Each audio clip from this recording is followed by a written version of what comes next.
Hello, everyone. Kevin Carrillo here, and welcome to another episode of the Cannabinoid Connect podcast.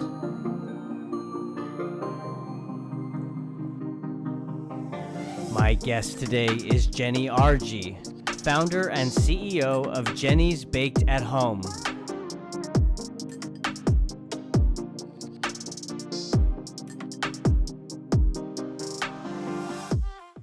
Hi, Jenny. How are you? Hey, Kevin, how are you? I'm doing great.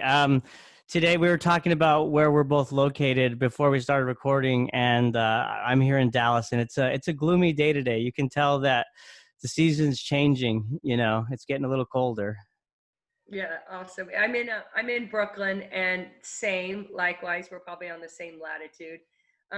It's kind of gray, but fall's happening. We don't have the heat that you guys probably still have, but No. Yeah, definitely not. And I'm sure that your season is changing a lot faster than ours, given it's already mid-October. So it's probably pretty cold in New York, I would imagine, by now. it's crazy to think that it's actually fall, right? The seasons have just melded together during COVID. You don't need, I know this whole year has just flashed by. Like with everything that's gone on and everything that people have endured and whatnot, it's just like you wake up and it's mid-October. The election's like 2 weeks away. It's crazy. right. Yeah, it's just been a blur the last year, but somehow we're gonna get through it. That's right. That's right. And so for those listening, I have Jenny Argie on the episode today. She's the founder and CEO of Jenny's Baked at Home, which is a CBD shop with full spectrum CBD oil products and organic CBD oil for food. Um, Jenny, what I love about your story, and I've had other guests on that have similar backgrounds, in that you're a living testimony in this industry. Um, you're a cancer survivor, and you're a seasoned entrepreneur because you found CBD and you kind of used it to recover, to help alleviate some symptoms from the breast cancer treatment. Is that right? That's right. So I'll just dial back a little bit. I right after graduate school, I had gotten my degree in painting and sculpture, and moved from Philadelphia to New York. And I moved here on 9/11, and I didn't know what I was going to do, if I was going to do my art. And then my ex-husband and I started thinking about having children, and so I got pregnant, and I decided to start a furniture company designing and manufacturing modern children's furniture for my unborn child. And but then I found that there was really no green or sustainable furniture being done for children, which didn't really make sense. So I looked into E0, formaldehyde free, and no off gassing. So I spent years in developing product that around green and organic, and both good for the living and for the environment and for the landfill. And then I got divorced with 3 children, and that was pretty rough. And um, immediately on the tails of that, I was diagnosed with breast cancer. So there were several reasons cannabis seemed appealing to me. One was I couldn't do opiates of any kind. So I did all my children naturally, because I was worried about the epidural making me feel sick. I knew that pain medication made me nauseous.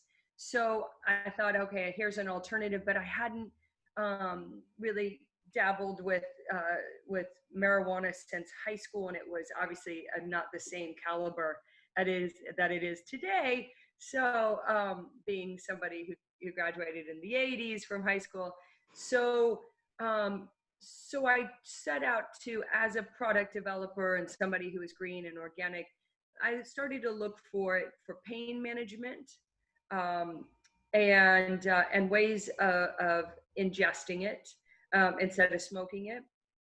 And then in the same vein, I thought, well, if I'm having a hard time finding something that's organic and friendly to eat, and not bro-centric and highly dosed, other women must be looking for it too. So the product designer in me came out. Well, and just to pause you there, so taking a little step back, when you discovered or rediscovered cannabis since high school, was that a journey? Was that a solo journey, or was there any kind of medical professionals or doctors that kind of hinted or pointed in that direction as an alternative?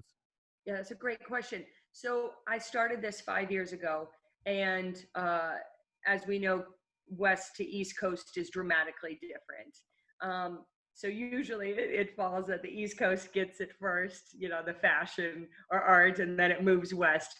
But in this case, cannabis was west to east, and so we're still laying the foundation on the East Coast. So the stigma when I started, I was completely alone. Nobody was talking. It was a taboo to talk about THC, and CBD wasn't even, nobody had a clue what CBD was. So I had to spend, I did my operation. I didn't do chemo or radiation, but I did do a double mastectomy at Sloan Kettering. And I did approach the doctors there with my perspective on cannabis, and they were supportive but could lend no advice, and only supportive on the down low.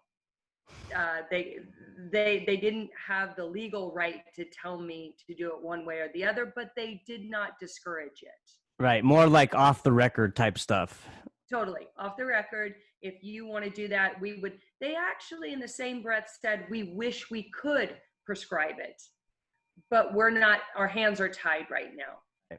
So I would speak to every doctor at Sloan, and some of the younger doctors would say, "Isn't it ironic that in medical school we talked about the endocannabinoid system once in all of medical school, and it's your main nervous system, and then we've only mentioned it once in all of all of medical school."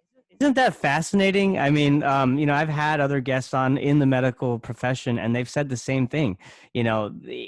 One at a minimum, like it'd be brought up once, if not at all.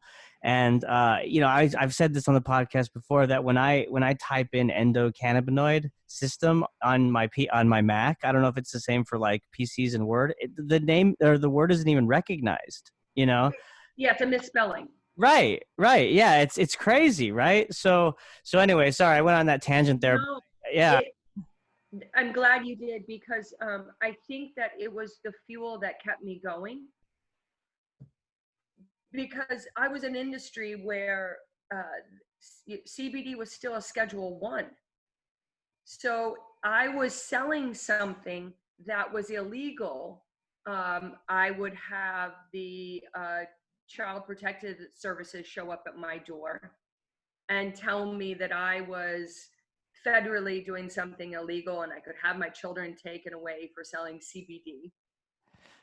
And so it made me realize that I had to stay my course, that people wanted it, but the other people just didn't know how to approach it, the law or government branches. But at the same time, I had decided to apply in my state 2 years ago, about almost 3 years ago in May, for the hemp pilot program.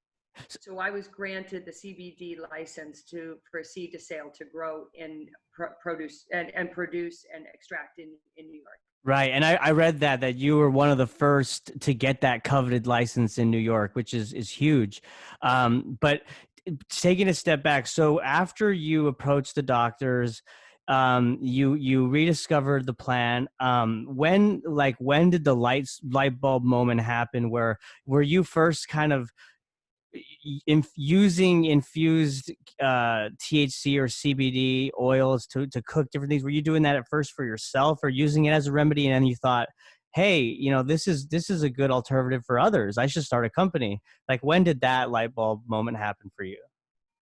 Well, because I came from the world of product, and design and art is in my background, it was the very first thing I thought was I must develop a product that's for me, but for other people. I think that that's sort of my mission in life, is to share what's good for me is good for you.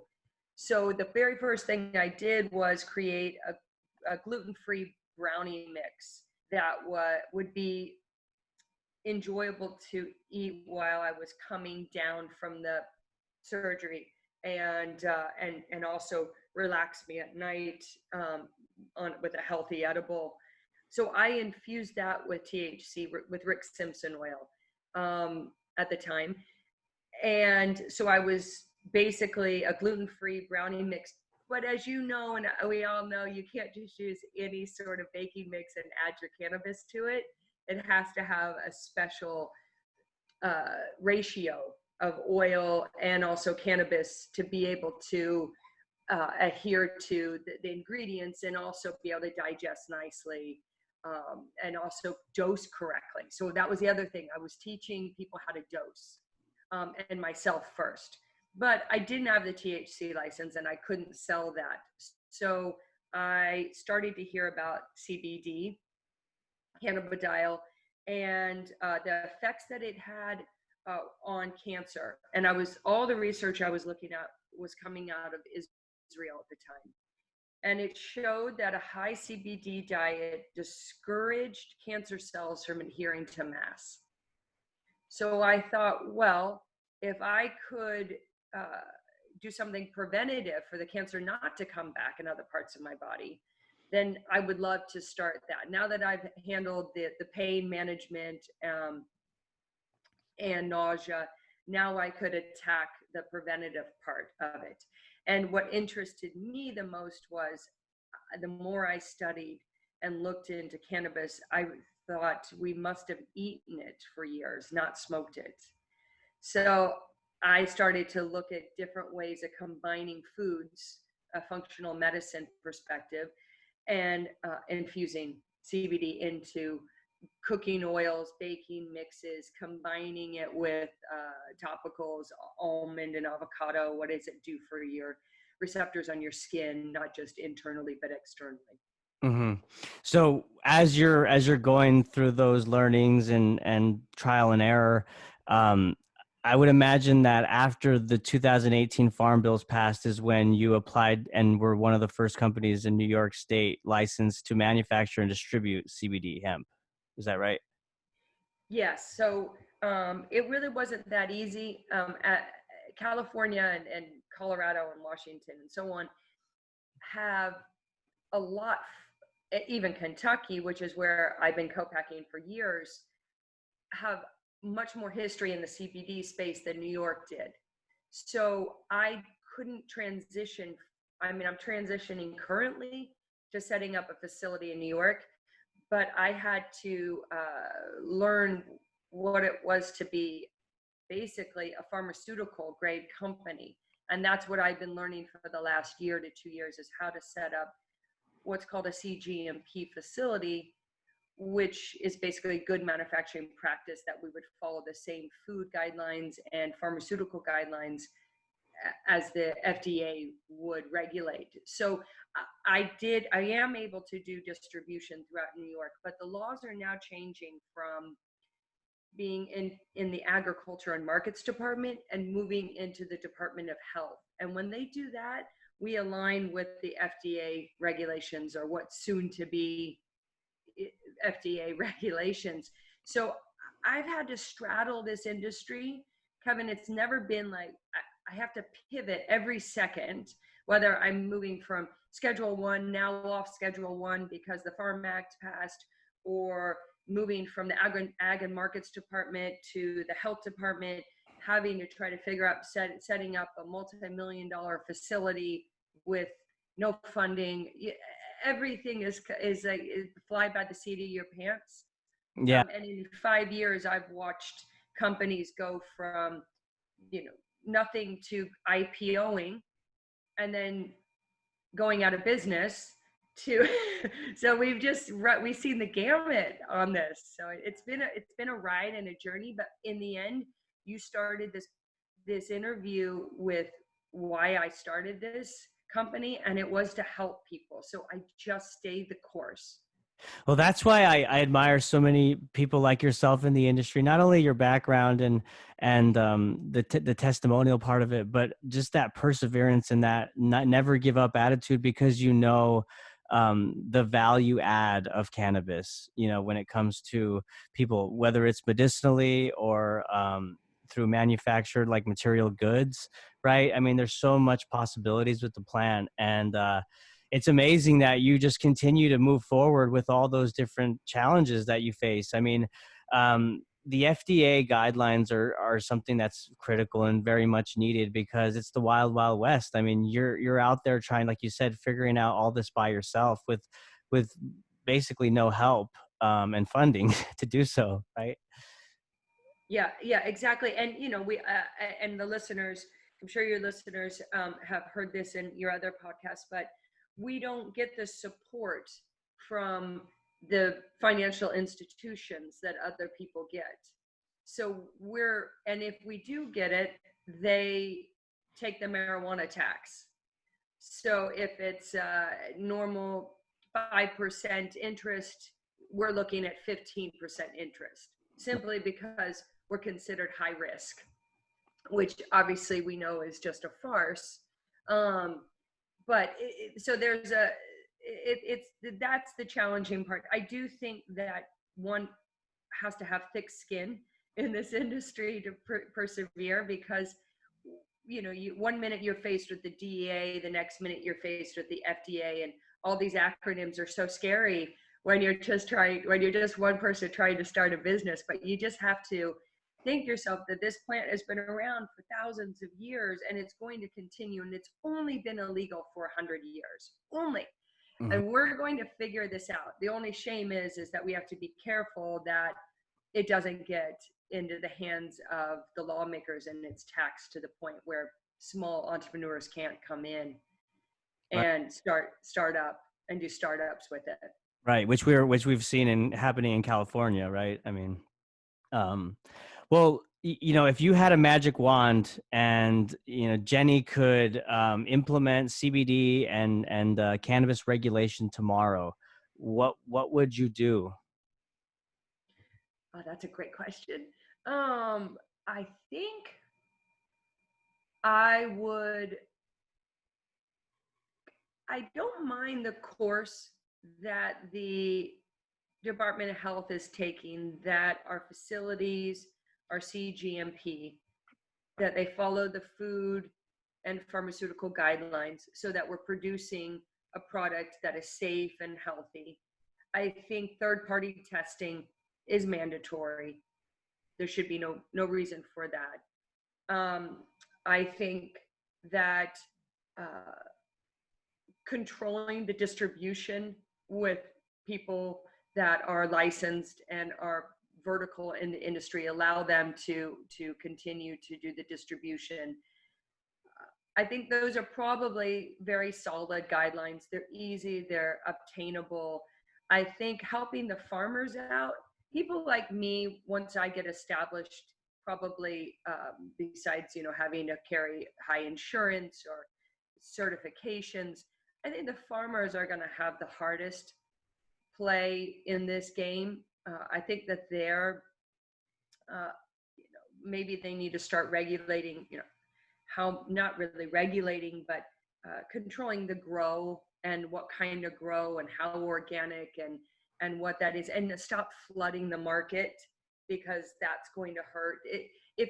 I feel like right now, and you tell me if I'm wrong, I feel like right now we're kind of thrown to the wolves a little bit, and the lawmakers haven't figured out where they want to go, so they're letting us fight it out a little bit, and we're having to fight it out on social media by saying don't buy shitty CBD, buy my CBD, and then it sells like you're selling your product when you're really just trying to champion good CBD. And so I agree. I would say that, like, if I were to put an analogy, I see these lawmakers like, imagine a huge pile of like papers and complexity, and they're just facing this huge pile of mess and complexity that they've created. So it's like, I think that it's definitely on their radar, but they're not as quick to move because they know how much unpeeling and undoing they're going to have to do, right? I mean, the plant is labeled in three different ways. You have marijuana, you have hemp, and you have cannabis, right? You have different regulations for each one of those categories, right? THC is Schedule 1. CBD is legal, but the THC levels have to be below zero point 0.3. It's crazy, you know. And then you talk about the consumer oversight, which is non-existent, and all that. I mean, they've got a lot of work to do. You know. Right, exactly. And then you have what, for me, I infuse into food, and recently I wasn't able to do that. I mean, I'm technically still not able to do that, but as long as I can call it a dietary supplement and it's not an actual end edible. But again, that's all just arbitrary. It's semantics and it's silliness. But again, I think so. I think the magic wand would be, let us continue to follow these guidelines. Let us put products out that we believe are good, the ones that have been in the game and playing it correctly. Um, but I don't want to take away from the retail store owner who is also out there sourcing good products. I don't want to, maybe the distribution channels that are distributors that have 20 items in their line that they've curated beautifully. I don't want to take that away from them either. There's plenty to be money to be made in all of this, but I'm not sure. I definitely would say, if in my magic wand, I would take away the the shackles or the handcuffs that are on us, to be able to, for getting loans and growing our businesses in the financial arena, and to force. I think that, you asked me, the biggest travesty is that people aren't being fined for taking advantage of people in the cannabis space. I think, and this kind of goes back almost to, this sort of kind of white collar crime that happens. How dare you come in and say I couldn't get a bank account for 4 years. And when I was approached with a bank account, I was charged, and I didn't pay it, but asked to pay 500 to 1,000 in banking fees a month. That's insane. And And that should be illegal. I'm so glad that you brought the banking laws up, because that was one thing that I wanted to cover. And I've mentioned this on the podcast before, is that I've recently launched a hemp brokerage business in Texas, and same thing. I mean, I went to large banks, in the DFW area, and they're all saying the same thing. And I'm like, look, no, we can buy and sell, or any crop. We're agricultural brokerage, because hemp is recognized as an agricultural commodity now, right? And still, these private banks are not moving, and it's because, of course, of the Schedule 1 listing, right? Until that is removed, it's going to be an uphill battle. Right. So same goes for our order processing, credit card processing. They charge us, and it's not only are you having to now step up to the plate and come up with the money to certify your facility CGMP, all your third-party testing, the machinery cost is exorbitant. Then you're hit as a startup with all of these unnecessary fees, and you can't go get a loan, a traditional loan. So you're buried. You're buried. There's just no reprieve. No. There's never a reprieve. That's, I think that's the big thing, is that I've run businesses before, and I've been an entrepreneur, and you'll have a reprieve. You'll have a glide, a moment that you're just kind of gliding, and you're like, oh, everybody's good. Everybody's happy. We're doing good. We're making money. We're doing our 2.5 growth this year, but not this industry. There's setbacks. There's, and you feel sometimes dirty. You're like, am I doing something bad? Am I doing something good? Should I? Because you're having to jump through so many hoops. Like you feel like you're having to find these loopholes in different ways just to navigate through the process because it's so difficult, right? Exactly. So, I would encourage anybody to come into the business, and what you're doing is fantastic, and letting people have their cathartic, therapeutic sessions with you, which is probably probably what you didn't realize you were setting up. But thank you for listening to me, and if other people listen, that's amazing, because it just feels good to get it off your chest.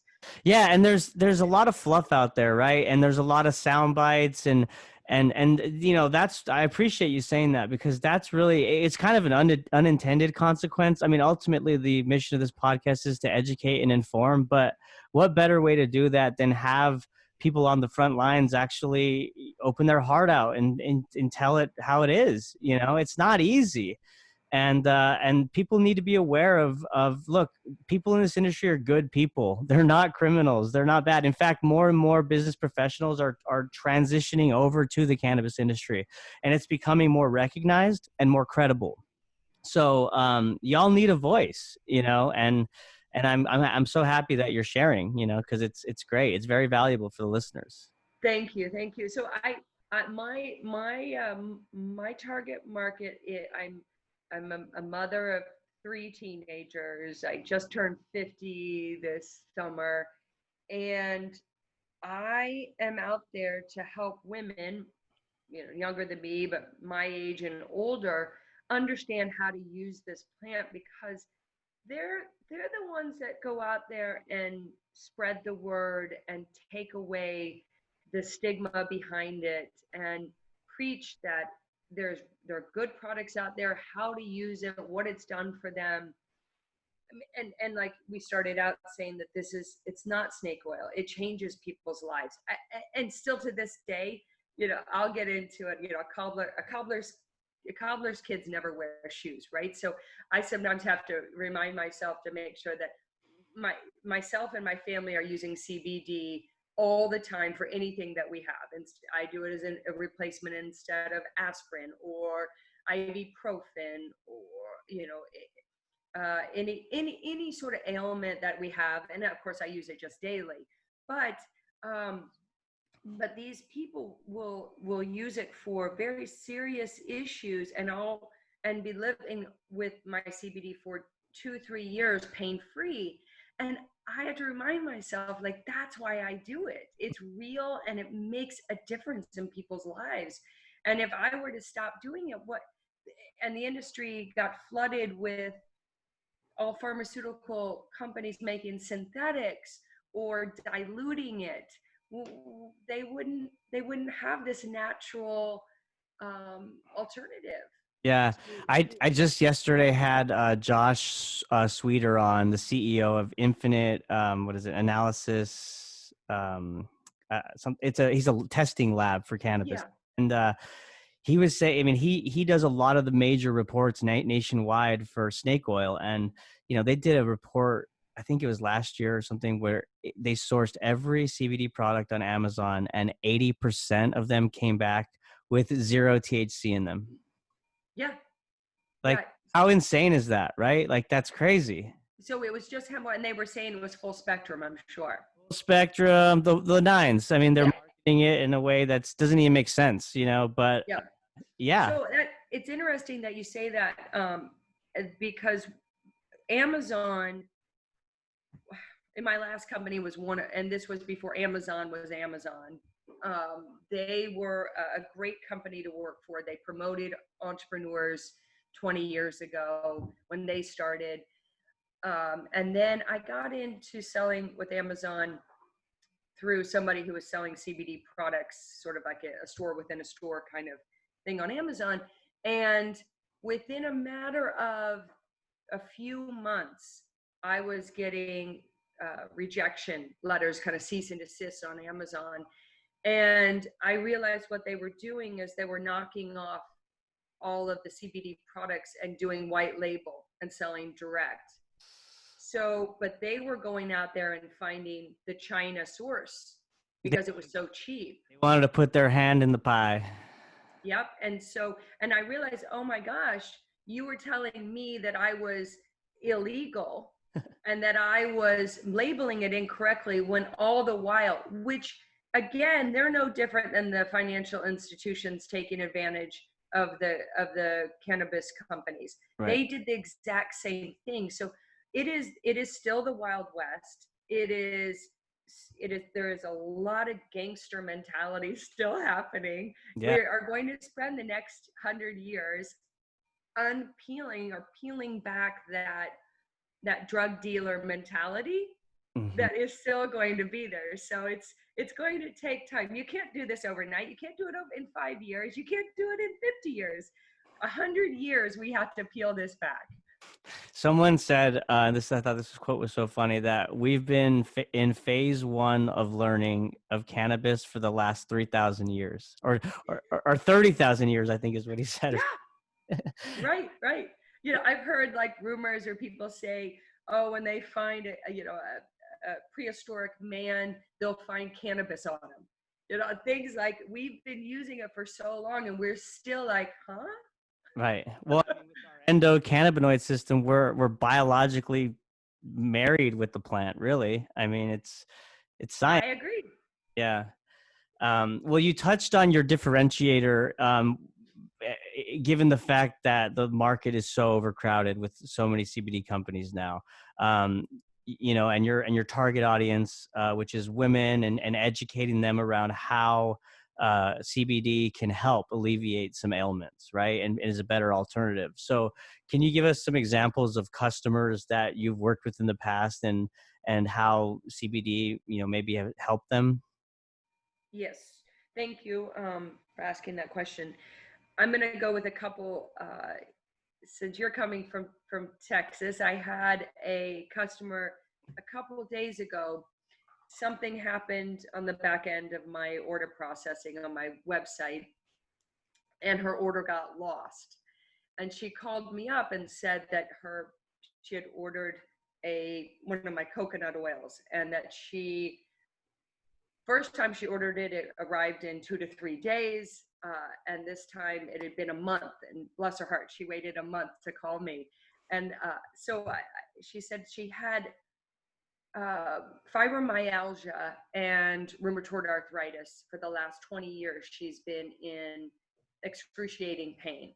And her daughter introduced her in August to my coconut oil. And she said that in these last 20 to 30 years, she hasn't felt as good since before the diagnosis. And that it's completely changed her life, and that she was so desperate to get her new order of coconut oil. So of course I immediately sent her her coconut oil once I figured out what happened. But that right there, what it's doing is her body needs that CBD to hit the receptors that are opening up her circulation, that are letting the tissue do the healing that it needs to do, let oxygen to parts of her body, like where the arthritis is, where the fibromyalgia is forming. CBD obviously has so many health benefits to it, but one of the greatest parts of it is that it opens up I call it the lazy man's yoga. It opens up the body to circulate, which oxygen is a natural healer. So the more oxygen we get to our body, the healthy we are. The more circulated, the more hydrated we are, the more oxygenated we are, oxygenated we are, the better we are. So CBD encourages that in the body. So if people understand, we're not just dropping this antibiotic that's going to fight the cells and forget everything else. We're working in harmony with the body to let it do. So the CBD is going to take over and do what it needs to, while it opens up to let oxygen to do what it needs to do, and to let hydration do what it needs to do. So if we think of it like that, as a sort of a trifecta, then we realize, oh, it's not just CBD. It's about other things, like why exercise is so important, or eating healthy. So it all has to come in. And other customers who, let's say they've been on Ambien or sleep aids, will say that, it's starting to make them depressed, because what that does is it paralyzes the receptors. Mm-hmm. And so when you come off of it, you crash and burn. You have a withdrawal, and your receptors are hungry for uh, that pseudo feeling that it had. It's gonna. So if we don't paralyze the receptor, and we work with the receptor to help you sleep, then when you come off, you're not groggy, you're not addicted, and the receptor has got to do. I tell people, think of a baseball mitt and a baseball. So a baseball's coming in, and the baseball is the CBD. The receptor is the baseball mitt. It grabs it, and it it cradles it, and it uses it as it needs it. And when it's done, it releases it. So what a pharmaceutical does is, the baseball mitt is here, and the ball is coming in. It crumbles the baseball mitt and does its job. And then when it dissipates, then the baseball mitt can slowly open up, but takes a long time to get back to. And during that time of getting back into full hand or full mitt, it's in pain. Mm-hmm. That's a great analogy and way to explain it. And when you talk about the pharmaceutical side and how it crumbles, I mean, that's why you see the opioid addiction, right? And it's so hard to get out of that, because that mitt is so far gone and crumbled that there's like a hole that's there, and you're trying to fill that hole with more of the opioids, and it's not happening, right? You're not giving it time to recover and grow back. Exactly. So if I get a call from, let's say, a 75-year-old woman who maybe, let's say she's running the NYU history department, and she has been, and I'm not, I just see hypothetically, that's not my customer, but maybe they've been on antidepressants for the last 10 years, and they're more depressed than they've ever been, because it's no longer, what you just said, it's no longer working. So it's making them feel worse. So I have to spend a good year to 2 years retraining those receptors and dialing people off the pharmaceuticals, so that the endocannabinoid system can do its job. Mhm. And we can open up circulation, and it can rebuild those tissue cells that have been damaged and encourage growth. Right. Well, you obviously know a lot about the endocannabinoid system and how CBD works with those various receptors. For your company, Baked at Home, are you looking at any other cannabinoids? I mean, like CBG, CBN. And for those listening, we're just scratching the surface with cannabinoids. I mean, they've projected over 150 cannabinoids in the plant, and we've only identified like 11, I think. So what is your viewpoint there? Absolutely. When I set the facility up, my goal is obviously to be able to financially keep the facility running, but I want to do as much research as possible, and hopefully I'll have the means to work with Cornell with that. But I want to be able to identify other cannabinoids, but mainly I wanted to do it not for financial gain, but to help my customers that have really specific issues, Yeah. uh, whether that's anxiety or cancer or sleep issues. There's got to be or learning how. Right now, what I do, sort of the hack, is I use food that I know helps things like Alzheimer's. So coffee is great for Alzheimer's. So if we mix coffee and CBD together, we know that somebody who is suffering from the effects of Alzheimer's will have at least a good moment of uplifting clarity for a little bit. And I'll watch it. My father has late stages of Alzheimer's, Mhm. and I'll give him CBD coffee, and I can see more, I could see his eyes just be a little bit more alert. He Right. talks just a little bit strong. But I'm combining food. So there's got to be so many ways of finding different cannabinoids within it. And I will probably continue to add it to food and Right. to find those methods. Yeah, I mean, we're so early in the stages of learning all these different medicinal properties that the cannabinoids bring to the table. So the fact that what you're doing is, you're, like you said, you're looking at the foods that really complement, and beverages that complement certain elements, and then you're adding those cannabinoids in. That's going to be huge. That's great. Yeah, thank you. I think it's going to be huge, but I think it's going to be difficult because I thought in the beginning, in the sort of naive perspective, that this is what people wanted, but we're a packaged society. We're a canned or a bottled society. Everything needs to be in a pill form. Everything has to be sort of condensed in a to-go container. So I think I've thought very long and hard how to continue to offer this to the public and not sell out, but compromise products that would be shelfable or saleable, um, or easy to dose.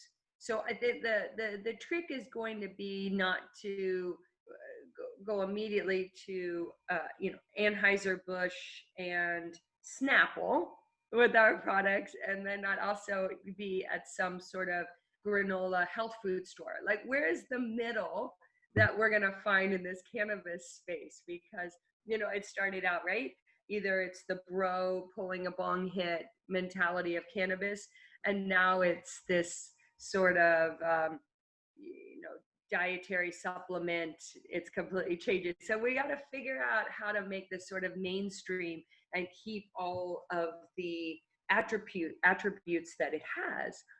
Yeah, I see that. I don't know, because the plant is so diverse, though. I don't know if it will ever be like one kind of way of thinking in mainstream, right? I think there's always going to be those bros in college that are waking up to bong hits, and there's going to be your grandpa and grandma or your parents who are eating edibles and CBD, because the THC, they don't like the psychoactive effect. And I think that's what's beautiful about it, is that it caters to so many different people, and it's not just one demographic. Absolutely. And I think that's what I was trying to say, is that we have to keep the integrity of the plant alive for what we use it for, and not allow mainstream to put it into a bottle or a pill. So if we could try to continue to say, hey, olive oil, or smoking a bong hit is what works for you and keeps you from, you know, falling down. If that's how you maintain every day, by smoking a joint, mazel tov, go for it. That's what you should do. And if having microdosing edibles throughout the day is what gets you through your corporate job, why not? There's no, it has to be. But I worry about the big players coming into the industry and stripping it down to the non-romantic part of what you just said. And there is something very romantic about this plant. It serves everybody differently, and it has such a beautiful array of effects, whether that's using CBD or CBG or CBN cannabinoid, or using THC Delta 9 or Delta 8. It has so many different functions to it that we can't put it into a bottle. We have to figure out all the nuances in the way we use it. And people like me, who want to continue to champion the cottage industry part of the plant, let us stay the course. Let us continue to be, don't swallow us up, because we're the entrepreneurs you want in this industry to continue to make it romantic. Right. I 100% agree with you. And I share the same viewpoint in terms of that's what I'm hoping happens. Um, Deborah Borchardt, owner of the Green Market Report, was on, and we talked specifically about this. And she said it's inevitable that this is going to happen. But what I think may help in that inevitability is the education part, because us having conversations like this right now, and more people that are outside of the industry that are not users, not involved, if they have a general understanding of the benefits and all the different applications of cannabis, that will be a win in the long run. Because when the big players take over, I don't want that education to be lost and missed, because, like, to your point, we're going to see it on the shelf. We're going to see, pre-rolled joints at the gas station, and it's going to be that kind of stoner's mentality, or maybe, the mismarketing of or false marketing of CBD and other cannabinoids. So I think that the research and the learnings of the plant is critical, so that when that does happen, we're administering the right products for the right ailments, and providing the right messaging. Yeah, I agree. I think that I'd like to sort of go back to the beginning of this conversation. We were talking what I did, because nobody on the East Coast knew what CBD was. THC had a stigma. I created what I called the suffrage group, the cannabis suffrage group, and I would go in. These women would invite me, women my age, invite me into their home, and I would set up like the Avon lady, and I would give a talk about how it became illegal, how it was used for centuries, and how CBD, how the cannabinoids can be used for different ailments. And by the end, of course, I was selling out of everything that I had, because the number one thing I was doing was educating them. Mm-hmm. Once I took the stigma away and I educated them, they could buy the product. They couldn't buy the product before that. And then the conundrum that came after that was teaching people how to dose. Right. So it was, and ironically, I spent most of my time, my first year, in the homes on Capitol Hill of women. And I would be their husbands, and some of them were women who were also political, held political positions, were senators and congressmen, and they were just as fascinated to learn about it as well and to know. We're all human, right? I mean, whatever your title or whatnot, we have aches, we have pains, and this is a proven alternative that helps address those issues. Yeah, that's awesome. And back then, and still today, DC was recreationally legal, which a lot of people are unaware of, and we're unaware of that. So it was happening all around them at the steps of the White House, and they hadn't been educated on it. Right, right. Wow. Yeah, that's insane. It's all around them, but the focus of actually learning more about it and educating was just not there. Exactly. Yeah. Well, so tell me, like, you've talked about this facility in New York City. Like, what do you see the future of CBD, and what plans do you have for your company to kind of stay, ahead of those trends, or to remain relevant in the industry?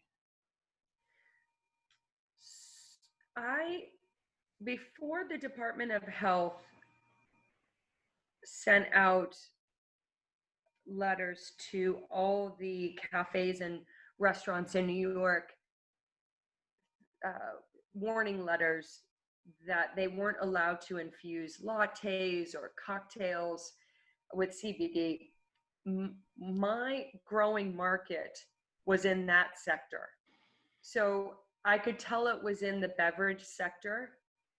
So they would take the tinctures and add it to the coffee, or nightclubs were starting to sell it when people would go home as a hangover remedy, or just a different approach would be, instead of having a cocktail, have an alcohol beverage, have a CBD beverage, sort of open up your circulation and make you feel a little bit better.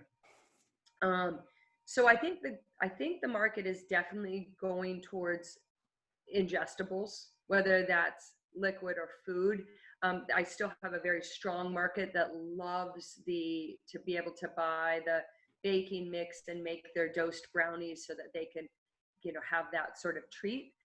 I think that I'm I'm going to say that the health and wellness in CBD the trend is going to continue. Hmm. I think the beverage trend is going to continue.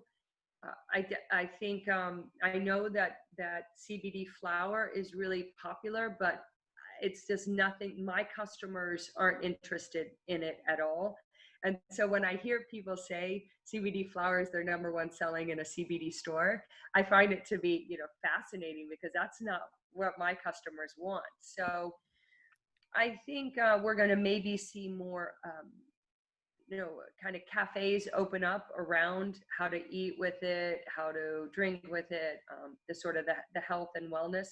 It's fascinating because you've hit on it so many times in this interview that there's not one there's not one reason to use cannabis.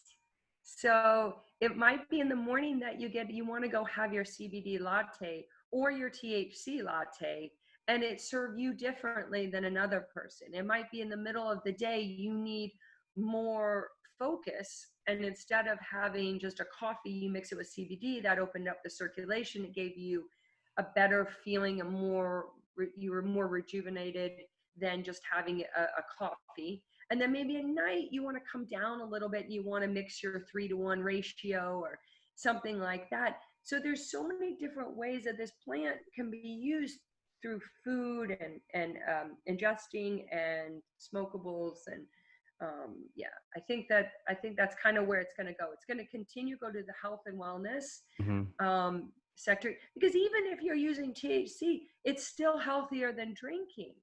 It is healthy. It's actually, drinking isn't healthy, and doing CBD, cannabis or marijuana is healthy.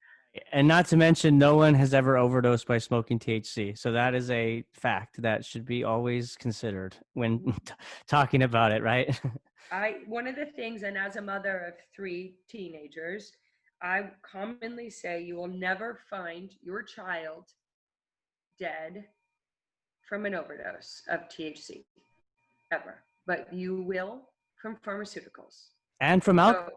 and alcohol, and that's the fact. I mean, that's Yeah. pure and simple fact. I mean, think about just having that around your house, right? Obviously, if you're not 21, you can't consume any of these products we're mentioning. But if you have a liquor cabinet that's unlocked, and you have THC gummies that are open, right? Like, of the two, of the two evils, that's the alcohol is a pretty big threat. If there's a younger kid that doesn't know what they're doing. That's right. Yeah. I mean, God forbid they get into either one of them, but if it's definitely the lesser of the two evils. Right. Yeah. Absolutely. Hey, Jenny, I have a question kind of off topic, but I saw that you were featured on 2 Chainz's Most Expensivest on Vice. What was it like meeting him and doing that? Was that a great experience? Yeah. So I don't know how many episodes you've seen of Viceland's Most Expensivest, but they tend to uh, grill, or maybe not cast the best light on their guests. So I was I had never seen it, to be honest. I watch Vice, but I've seen commercials about it, and I've always been interested. I don't know what the premise is. Obviously, they're featuring expensive products, but I didn't think that you came off bad at all. You were very elegant and graceful, and you were educational too. I mean, I learned a lot when watching it. It was awesome. thank you. So I was fearful that I was going to be, sort of set in this arena with this amazing person, who's bigger than life. Literally, he's 6'7". I think that's how tall he is. He comes from the hip hop world, so I was pretty intimidated, not really intimidated, but I thought, oh no, what's going to happen to me in this setting, and obviously his cannabis experience is extensive and he knows so many people, but truly one of the most gracious, kind hosts I've ever done an interview with. I mean, next to you. So, Thank um, yeah. So, but he was very welcoming and very kind, and we really didn't do. I mean, they added a lot of animation to it, but that was just one take. So we had a good time. We laughed a lot. He's also very knowledgeable in the cannabis space, so it was easy to have that dialogue and that interaction. But it was a crazy experience, because right before I stepped in onto we were in a house in Las Vegas that they were filming different episodes in different parts of the house, and I happened to be the kitchen episode. But before that, the episode right before me, they were doing the most expensivest blunts, and they had a Snoop Dogg blunt in a baccarat casing that was, and it was something like, I don't know, a pound with keef and resin and like all this amaziness, and I was Yeah. Oh my gosh. and I was just totally like, oh no, here comes like, the equivalent of Martha Stewart. And now, how am I gonna compete with that? No, I got no Martha Stewart vibes from you. It was you were your own person. You were great. It was Thank you. good. Yeah. Thank you. It Yeah. made me know like that this was going to be a very easy conversation today. You're very easy to talk to, very knowledgeable, articulate. So I'm sure that we're going to get a lot of great responses from our audience for this episode because it's been great. Awesome. Likewise, you too. And you make it you open up, your passion and true soulfulness for this plant shows through 100%. Like Thank you can see when people come into it, because it's an industry that's a new industry, and has the possibility of hitting different financial sources, but you can tell that you're in it for the long haul. I'm in it for the long haul, and I went, just a little background before we sign off. I've been a user and advocate of cannabis for over 15 years, but I went to my first hemp convention in Dallas in January with a good friend. We've known each other since middle school, and he's now like a master grower out of New Mexico, and now he's expanding in Texas. And shout out to Manny. And so when I went there, I was just walking around and I'm like, where do I fit into this industry? Because, obviously the growing side, there's people that have come from the black market. They have years of experience, all this kind of stuff. But I just thought, I want to help educate, and I want to help share that message from the people on the front lines. And my background is in media and in marketing and speaking and whatnot. So it was just kind of putting it all together. And I've just been so fortunate to have guests of such high caliber like yourself and others that, are communicating that message and helping push this movement through. Yeah, that's awesome. Awesome. Keep doing the great work. I'm super impressed with you. Awesome. Thank you so much, Jenny. And before we sign off here, do you want to plug any social media channels or websites where they can find your product and learn more? Yeah, sure. So it's www.jenny's Jenny with an S, jennysbakedathome.com. And it's at Baked Co is my social. Baked Co is CO. And yeah, and if you follow me, I do all sorts of stuff. Like I'll do giveaways and lots of recipe stuff and different things like that. But yeah. Awesome. Well, I'll be sure to put the links for all those channels that you mentioned in the YouTube description so people can find it. Okay. Thank you very much. That's awesome. Thank you kindly. Yes, no worries. And so thanks again, Jenny. I want to have you on real soon as things evolve, and hopefully we get some federal guidelines in place so you can stop running around like a chicken with its head cut and can be more stability, but keep fighting the good fight. We appreciate all that you're doing for everybody. You're paving the way for others. So Thank you, thank you. And I do want to extend an honest and genuine welcome that when my facility is up and going, which is in Stuyvesant, New York, about 15 miles from Hudson, right on the Hudson River, that people are welcome to come and tour and see how it's done and taste and all of that. So I'll be keeping up with that with my social media. So, and really invite anybody who wants to see how it's processed and manufactured and taste it. And awesome. Well, when that announcement goes live, send me the link and we'll share it on our social as well. awesome, awesome. Thank you. Yes. All right. Well, thank you so much for listening, guys. We'll talk to you next time. Bye.